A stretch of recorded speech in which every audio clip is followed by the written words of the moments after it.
I'm Kev. And I'm Steve. And we're from the internet. Want to get your question answered on a future episode of We're From The Internet?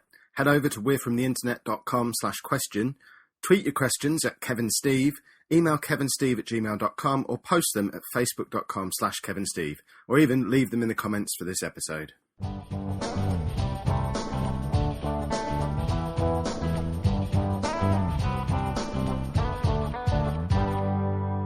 What is your favourite novel? Oh, why is it asking me this? I just said to you, this is going to be a good question. I can't remember what it is, but I know it's going to be a good question. I can't think of any novels at this hour. No. I've only just got up. Is it one we've written?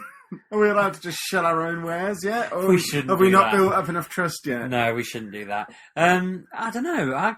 I've been reading a lot of young adult fiction lately. And what's standing out for you at the moment? Because I've never really read any of it before, apart from Harry Potter. I've read The Hunger Games, all three of them. I've read Divergent. I'm currently reading Maze Runner. And they're all the same.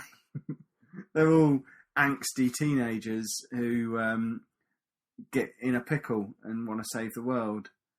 They all seem to follow a formula. So, not them, they ain't any good. James Patterson wrote a book years ago called something like When the Wind Blows. I can't remember if that's what it was called.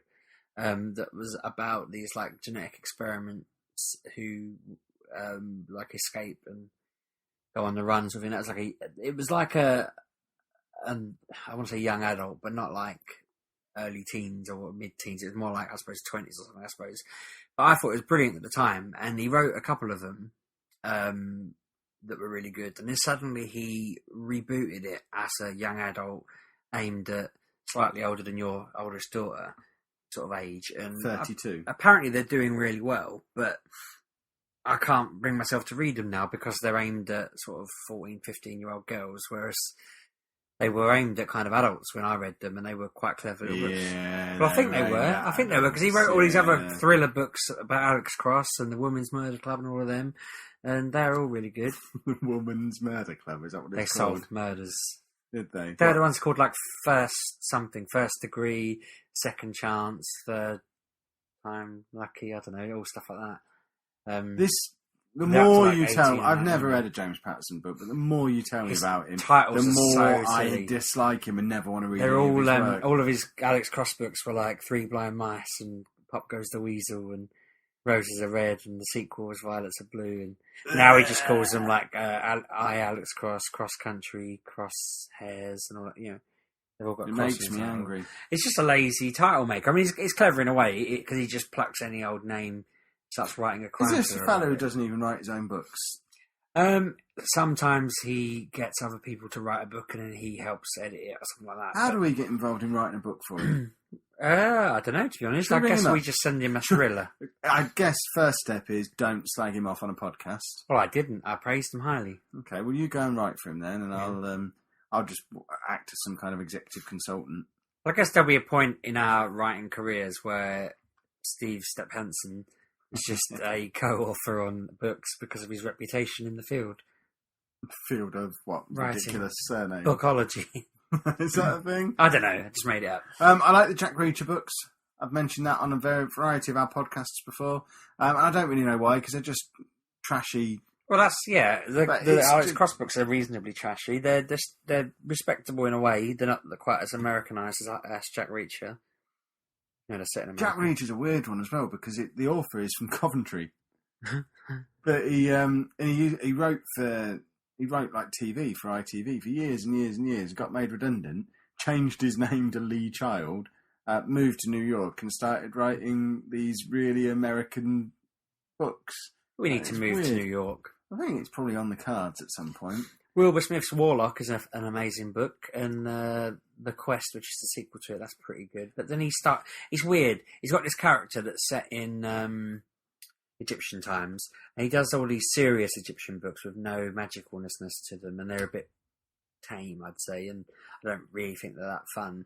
And then he does these kind of mythical versions with the same characters in, which is where Warlock and The Quest come from, and they're amazing. So when he brought out this new book recently, I thought it was going to be a sequel to them two, and had it on my Christmas list and everything. And then when I realised it was actually just set in Egypt and wasn't at all magical, I deleted it. Meh. Not interested. What, you deleted the book? Or you Yeah, it deleted doesn't off exist your anymore. list? Deleted off my list. But yeah, Warlock I and the bought Quest it are and amazing. then deleted it just to make my point. And A Song of Ice and Fire. Game of Thrones. Oh, don't get me started like that. That book is sat. In fact, it's on my phone now. Have I got enough battery to have a look? I got that book probably a year ago now, and every now and again I'll force myself to read a chapter because I feel like I should. But it is such hard work. His writing is trash. It really is awful. It gets better. That's his first book is not as Oh, my phone's simple died. to read as the I'm others. no more than about 40% through that book. And it's all over the place. It's hard to follow. It's so waffly. You'll have whole chapters where nothing's really happening. It's just bits of waffly nonsense that don't mean anything. And perhaps they mean something 4 books in, maybe. But for now, it's just waffle. And it's unnecessary waffle. And nothing's happened yet, nearly halfway through the book. I Nothing's do remember happened. reading the first book and just thinking, this isn't going to be very good. But 2, 3, 4, and 5. I even thought I'll try listening to it as an audiobook then rather than reading it. But because it's so bloody long, you have to buy 2 audiobooks. So to buy the first book as an audiobook would cost like £35 to get the 2 individual audiobooks. It's ridiculous. That's shocking. Audiobooks are really overpriced, aren't Well, they? it's basically because Audible control the market, don't they? And I suppose you've got to read a whole book. It'd be like getting yeah, but like because 50 hours of podcast. because they want you in their subscription, it's like, well, it's £20 to buy the book, or you can subscribe for £10 a month, whatever it is. I don't know the actual prices. But I think that's the general gist behind it. But yeah, it is. I'm trying to record an audiobook at the moment for one of.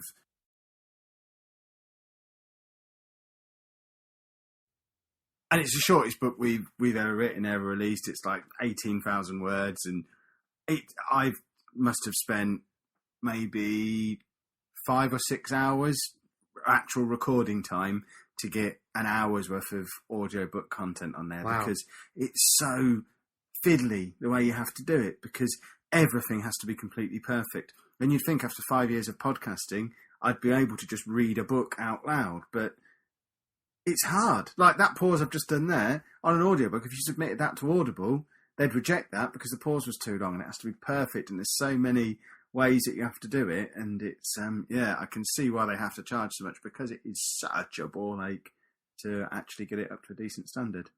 And I didn't realise it would be that difficult to do one. I was just thinking, I'll just sit and read out a book. Well, that's what I thought it would be, and then I Yeah. read the bloody rules. That's why I bought this microphone, so that I could, because the ones we had for podcasting for 5 years, Didn't no, cut it, yeah. that's not going to get the job done for Audible. But when it's done, it's going to be awesome. So, huzzah!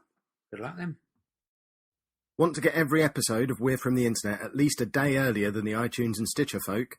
Head over to we'refromtheinternet.com/pledge to support us on Patreon, and as well as early access, we'll throw in an exclusive weekly show just for our patrons too.